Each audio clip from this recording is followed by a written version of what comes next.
देखिए, सबसे बड़ी बात तो ये है कि इस सरकार को 5 साल पूरे हुए ही नहीं हैं। ये जो विजय रूपाणी की सरकार है, वो 2017 दिसंबर में आई है। वो तो जो अगले चुनाव में बिना चुनाव विजय रूपाणी बन गए थे सीएम, उसके भी 1.5 साल इसी में गिन रहे हैं। इसलिए 5 साल कर रहे हैं। सच में ये 5 साल इस सरकार को हुए ही नहीं है। तो शायद इसका मतलब तो ये है कि इसको 5 साल गिना के वो उत्सव मना रही है, और ऐसा भी लगता है कि शायद इसका मध्यावधि चुनाव कराने की कोई वजह भी हो सकती है। मेरे ख्याल से ये सरकार बिल्कुल संवेदनशील नहीं है जहाँ तक आरोग्य का मामला है। कोरोना महामारी के दौरान बहुत बड़े पैमाने पर यह देखा गया है कि सरकार आरोग्य के क्षेत्र में बिल्कुल ठीक तरीके से काम करनी नहीं रही है। एक तरीके से देखा जाए तो जो अंतिम सरकार का बजट रहा इस साल का, इसमें कहा जाए तो राष्ट्रीय आरोग्य नीति है भारत सरकार की 2017 की, उसमें 2.5% जीडीपी का खर्च करने की बात है।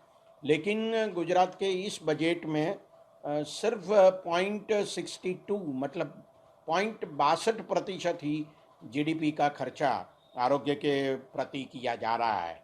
इसी तरह अगर देखा जाए तो राष्ट्रीय आरोग्य नीति में करीब बजट के 8% का खर्चा आरोग्य के लिए करना चाहिए, ऐसा कहा गया है, जबकि 5.08% का खर्चा बजट में हो रहा है।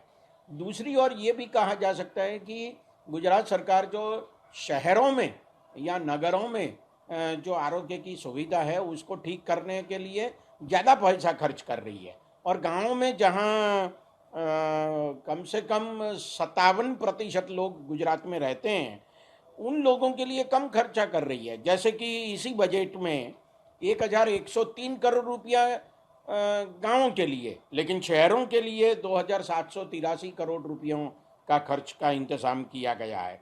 और सच में जो गांव के एरियाज़ हैं, वहाँ पर आरोग्य केंद्र के लिए जो खर्चा हो रहा है उसमें 2020-21 में तो वो कम हुआ था, और अभी भी उसे ज़्यादा कम करने की कोशिश हो रही है। मैं ऐसा समझता हूँ कि गुजरात की परिस्थिति आरोग्य में काफ़ी मुसीबत वाली है, और ये भी कहा जा सकता है कि ये जो कोरोना महामारी है उसी के दौरान सरकार के पास न नर्स थे न डॉक्टर थे, और उनकी जो तनख्वाह होने वाली है वो भी तनख्वाह समय पर नहीं दे रहे हैं, और जो उनको प्रॉमिस दिया जाता है कि नहीं हम आपको तनख्वाह देंगे, उसी का भी पालन नहीं हो रहा है। तो मुझे लगता है कि ये जो पूरा मामला है वो ये कह सकता है कि गुजरात में आरोग्य की स्थिति जितनी अच्छी होनी चाहिए वो नहीं है। स्वास्थ्य के क्षेत्र में गुजरात में निजीकरण को प्रोत्साहन दिया जा रहा है गुजरात सरकार के द्वारा। जैसे कि ये कोरोना महामारी के दौरान दर्दियों की सारवार के लिए प्राइवेट अस्पतालों को 152 करोड़ रुपयों का पेमेंट हुआ है, और सरकारी अस्पताल में 1761 एमबीबीएस डॉक्टर्स नहीं हैं, और 598 एक्सपर्ट डॉक्टर्स मतलब स्पेशलिस्ट नहीं है। आरोग्य सेवाओं के लिए गुजरात को जो भी सेंट्रल गवर्नमेंट से ग्रांट मिलती है उसमें भी काफ़ी कटौती हुई है, और दर्दियों के लिए ऑक्सीजन की प्योरिटी नापने के लिए जो मशीन होता है वो मशीन भी सरकार ने 5 साल से बंद कर दिया है।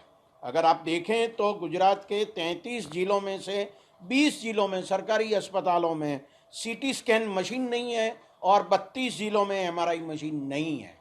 ये जिला अस्पतालों की स्थिति है, और दर्दियों की सारवार के लिए जो खर्च है उसमें भी 373 करोड़ रुपयों का घाटा इस बार किया गया है। जहाँ तक आरोग्य सुविधाओं का सवाल है, और जब हम सुविधा की बात करते हैं तो प्राथमिक आरोग्य केंद्र से लेकर जिला मतों पे आए जनरल हॉस्पिटल को हमें गिनना पड़ेगा।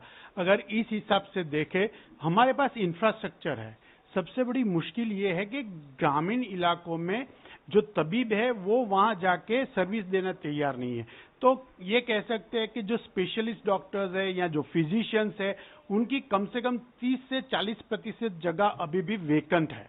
एक समस्या ये है।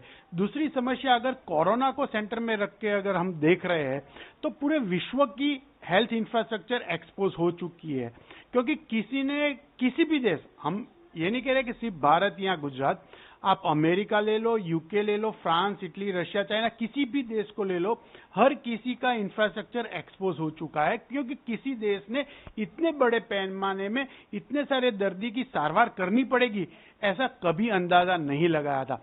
इस हिसाब से हम ये कह सकते हैं कि गुजरात में फिर भी परिस्थिति काफी नियंत्रण में थी। लोगों को सारवार देने में थोड़ी दिक्कत जरूर हुई है। हमारे यहाँ ऑक्सीजन की कमी की कंप्लेन है, पर ऑक्सीजन न होने की वजह से किसी की मृत्यु नहीं हुई है। एक सबसे बड़ी उपलब्धि कह सकते हो। जहां तक जो त्रुटियां हैं, वो त्रुटियां सालों से भरने की कोशिश की जा रही है, पर जब तक तबीब खुद ये तय नहीं करेगा कि मुझे जन सेवा करनी है, तो सरकार अकेले ये नहीं कर पाएगी। तो ये प्रॉब्लम तो रहेगी। वरना अब सरकार का ये ध्येय है कि हर जिले में एक district level college, medical college हो और जनरल हॉस्पिटल हो। तो उस हिसाब से अभी हमारे स्टेट में ऑलमोस्ट 20 जिले ऐसे हैं जहां मेडिकल कॉलेजेस भी है। तो अगर बीमारू स्टेट के साथ कंपेयर कर दे तो स्थिति काफी अच्छी है। સતત 24 કલાક સમાચાર જોવા માટે ડાઉનલોડ કરો ETV ભારત એપ।